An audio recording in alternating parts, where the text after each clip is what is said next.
Well, hello there, my friends and subscribers, and I should say to any new subscribers who may be visiting this video for the first time and visiting my channel for the first time, because anytime you talk about a topic like kratom, naturally you're going to have new subscribers. There are many people discovering kratom each day. There's a huge advocacy behind it, and in the current atmosphere, it's under the spotlight once again. Now, I should let you know that I'm not just talking about this because it's controversial or a topic that other people are talking about, but rather because I consider myself, I guess, one of the OG kratom advocates on YouTube.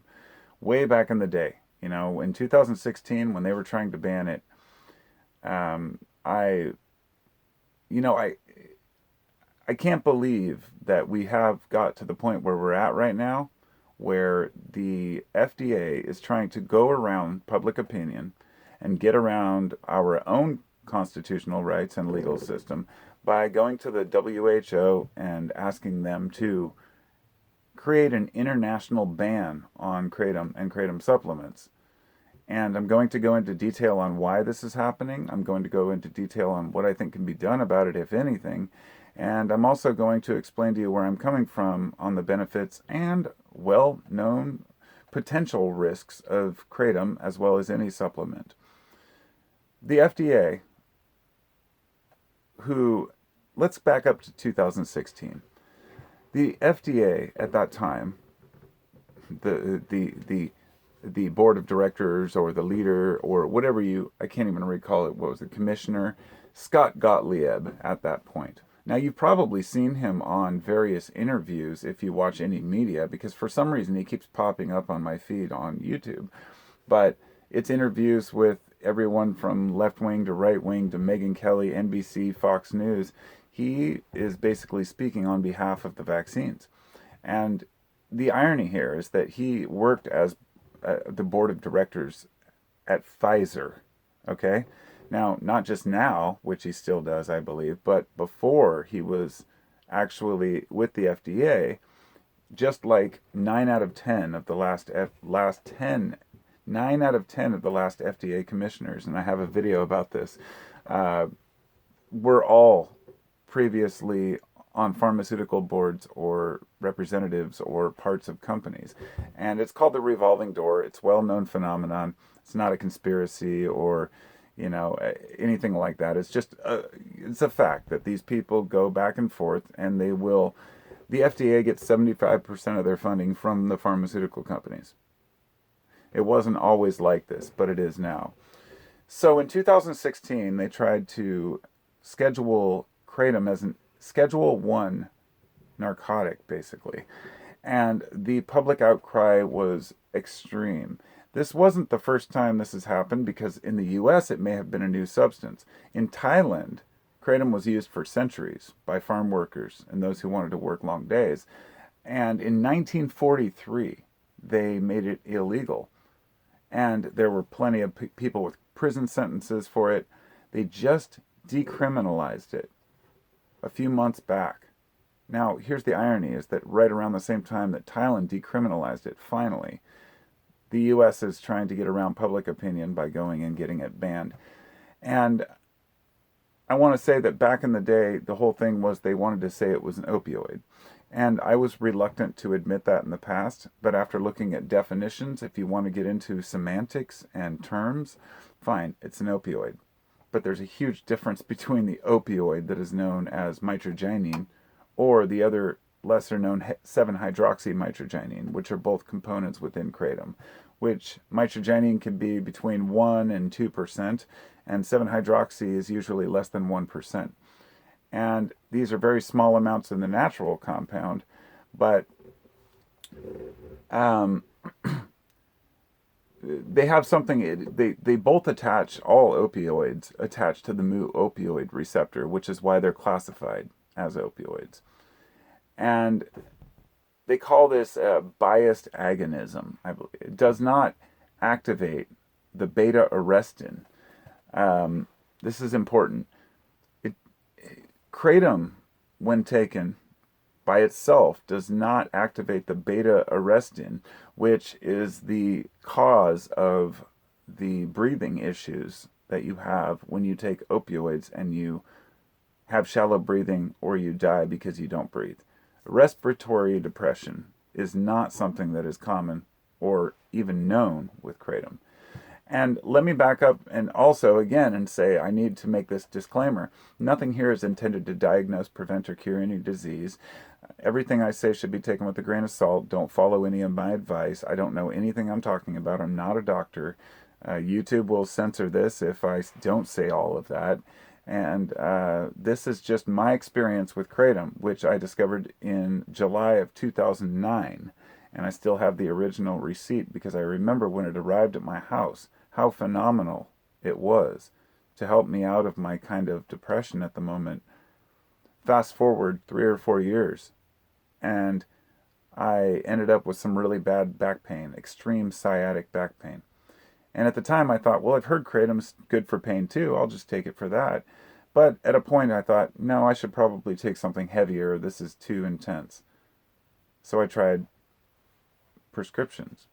I tried to get some morphine from somebody, just the tablets. All of this I tried. Then I went back and tried kratom again, back and forth, back and forth. Kratom was always the best painkiller for my type of pain. It saved my ass, and it made me realize that it is useful for so many different people, for so many uses. But the DEA, the FDA, want to schedule it as Schedule 1, the most dangerous class of substances. I find that ludicrous. Absolutely insane. And there's so much polarized language right now. A lot of people have pointed this out. There's the Reddit forum for kratom. Then there's the Reddit forum for r/quitting kratom. And the quitting kratom one, as somebody, I think it was, I can't recall who pointed it out, but it's so polarized that anybody who's had an issue with kratom or opiates is completely against it, and anybody who it's saved their ass or helped them is totally for it. Meanwhile, there's no discussion going on about, yes, it has some risks for some people, but it's beneficial for a lot of people. And during a major opioid epidemic like we have going on right now, kratom is a lifesaver. And the fact that the DEA and FDA still want to ban it after all these years and public outcry tells me that there's something deeper going on. That I don't draw conclusions that it's just the pharmaceutical lobby industry that's doing this, but I have a hard time seeing who else it would be. There's no huge public outcry over kratom. There are no deaths from kratom. Let me put it this way. During the original 2016 issue, 130,000 people signed this petition, and 51 members of Congress also, and this was, mind you, years ago. Not as many people took kratom back then. And 51 members of Congress sent letters to the DEA and FDA telling them to back down. Because if scheduled, if put in the drug list, this means that there is no research allowed on it. And this is what happened to cannabis when it was made illegal 70 years ago. And finally now we're able to do the research to prove that the plant has beneficial effects for some people, but not for everyone. And I get really sick and tired of Americans telling others how they should live or what they should consume. As I mentioned earlier, we have the government telling us what we can't consume, and then on the other hand telling us what we must consume in order to be parts of society. It is a crazy time to live in, and the fact that people don't realize this, that they're just going along with whatever they're told to do or not do, shows me just how ignorant society has become, how passive. It's like a bunch of softies out there, not willing to stand up for anything that they believe is important. But there are a lot of us who still are. In 8 years, okay, this was a study done that said in 8 years to poison control centers, of all the calls that were given for kratom, because they claim that it's a huge issue with poison control, there were an average of 250 per year for kratom, okay? Now, you might need a comparison for that. For Tide Pods alone, there was 12,000 a year. That's 48 times more calls to poison control for Tide Pods than for kratom. Okay? That's 12,000 a year for Tide Pods. For antihistamines, it jumps to 95,000. For over-the-counter prescription or over-the-counter painkiller medication, Tylenol, things like that, 295,000. Almost 300,000 calls. Which means that there's over 1,000 times more call for over-the-counter medication than kratom. So, anything can be addictive. Anything can be abused. There are definitely people out there who abuse cannabis and claim that they had the worst withdrawal symptoms they've ever had and it was the hardest thing they've ever kicked. But the truth is, most of us who consume cannabis just snicker at that and realize it's not the cannabis itself. It's the person, their own addictive personality, their consumption patterns. Maybe they were consuming spice, which can be super addictive and cause major withdrawals. But when it comes to cannabis itself, we all know it's pretty benign. Look, I know everybody's different, but as a cannabis smoker, I smoked for 25 years straight and had to quit once for probation. And I quit cold turkey one day. The worst problem I had was just feeling a little bit down for a couple days. Quickly get over most of this compared to, say, quitting alcohol and puking all over and having seizures, or quitting opiates, which can kill you, just like alcohol. So to look at kratom as one of these dangerous drugs to me was always completely failed from the beginning, and a pathetic attempt to demonize something that helps a lot of people. And during a crisis like we have, because of the Sackler family and Purdue Pharma and all the bullshit they promoted, all they got were some fines in court and a slap on the wrist. For all those years of OxyContin, well knowing the addictive potential.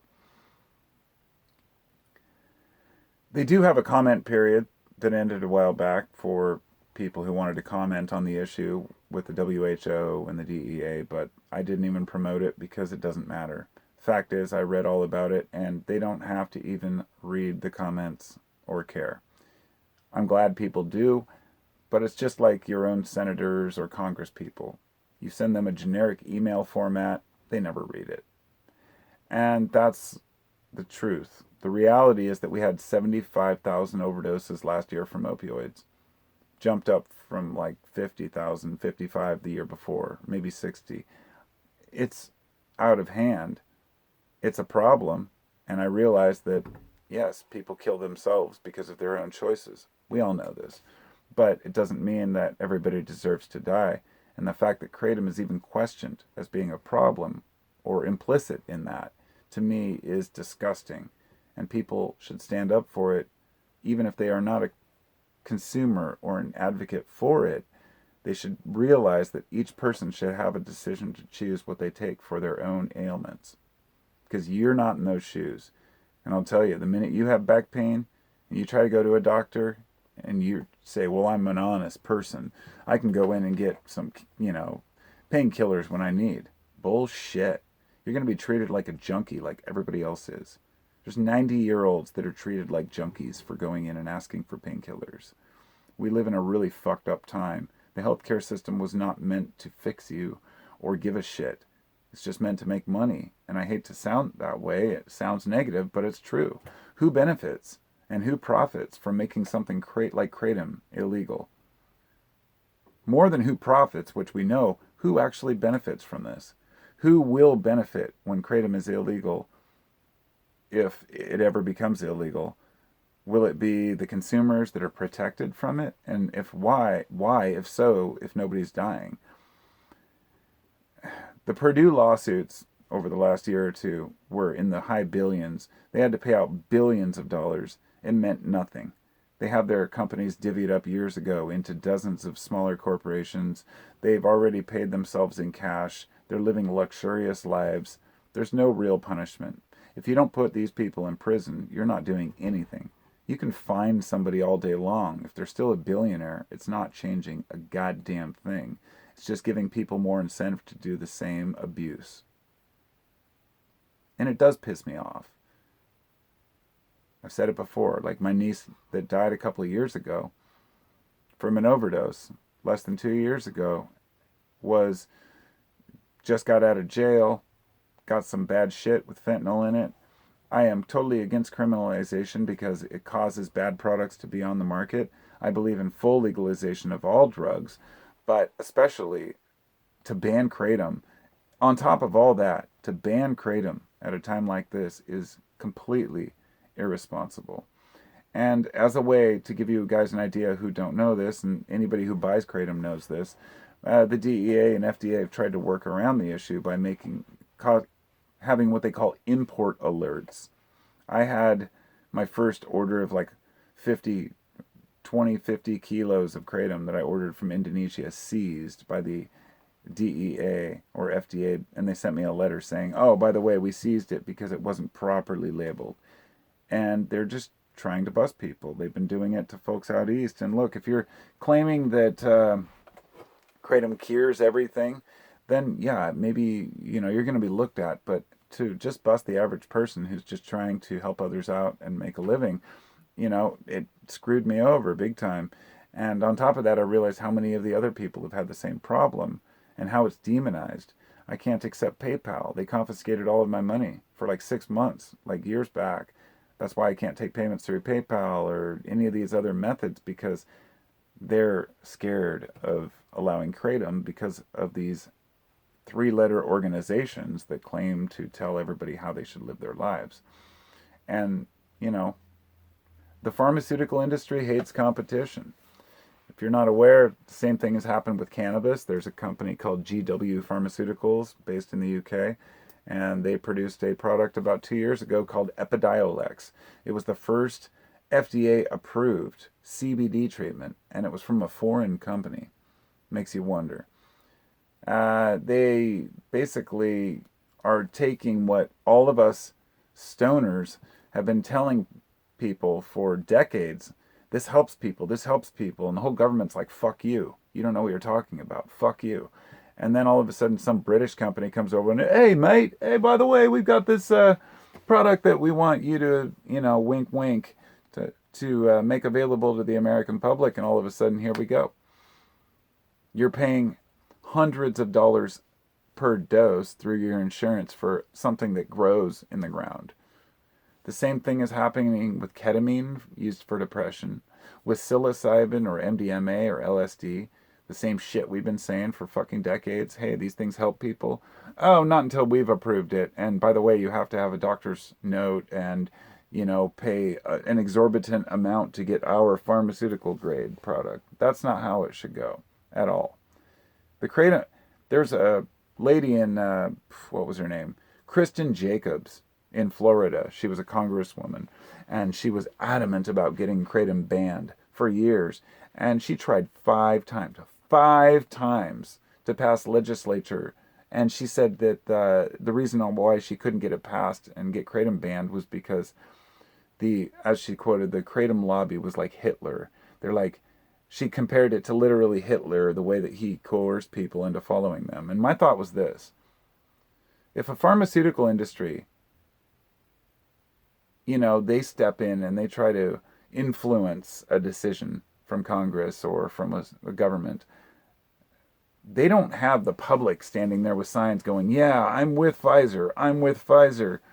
But when she says the kratom lobby is so big, my thought was, these are people who use kratom. These are actually consumers of the product. Sure, the AKA exists and they send in their people, but people will not tolerate this shit. People do stand up for what they believe. And she tried to blame a suicide on kratom, and like 5 times, like I said. And mind you, the reason I bring this up is because this Kristen Jacobs lives in Florida, and Palm Beach, Florida, where the pill mills were just off the charts, where Purdue was allowed to sell all their OxyContin for years, and where some of the worst, most horrendous treatment centers in the entire country are. Places where they send people who aren't even drug addicts that end up becoming drug addicts because they meet people in the treatment centers who are getting high. It's like when you send a guy who steals a candy bar to prison, okay? This is what the treatment centers are doing to our kids. And if you're a parent, if you're young, if you're a kid, maybe an addict, you should know this if you're not aware already. It's like sending a guy who stole a candy bar to prison for 5 years. What do you think he's going to come out knowing how to do? Steal shit, lie, protect himself, And when you send people in to these treatment centers, they're hanging out with other people who are hardcore addicts. This happened to me in 7th grade. They thought I was a druggie because I had a mullet. And so they sent me to this drug class where I met all the pot smokers in the school. Where do you think that led? So, at any rate, I think I've made the point I need to make. My body, my choice, right? That keeps coming up these days. Seems to be a kind of a call on and on and on. People are using that term. Well, it's true. That's what I consume and don't consume. And that includes kratom and fruit flies. Keeps flying around me. So, when you're asking who is really lobbying, it's not the kratom industry. It's really just people and advocates for the most part. When it comes to pharma, they've got billions, and they won't mind spending billions more in order to get you to buy their product instead of taking any natural supplement. And I'm not opposed to medicine. If you want to take something, you should have that choice. But I should have the choice not to, and I should have the choice to choose what I want. And that's why I, as an individual, believe that we should legalize all substances and allow it to be distributed properly. And I also believe that people should not be imprisoned or punished for what they consume. And that includes kratom, cannabis, psychedelics, even heroin, cocaine, amphetamines. We need to change the way we do things. So thanks for listening. Thanks to everybody out there. I hope this video isn't censored or deleted by YouTube. I think it's important to share harm reduction. Thanks to my patrons. Thanks to anybody who gives a shit about other people's rights, even when it's not something you might use or consume. Take care. Take care of each other, and I'll talk to you next time.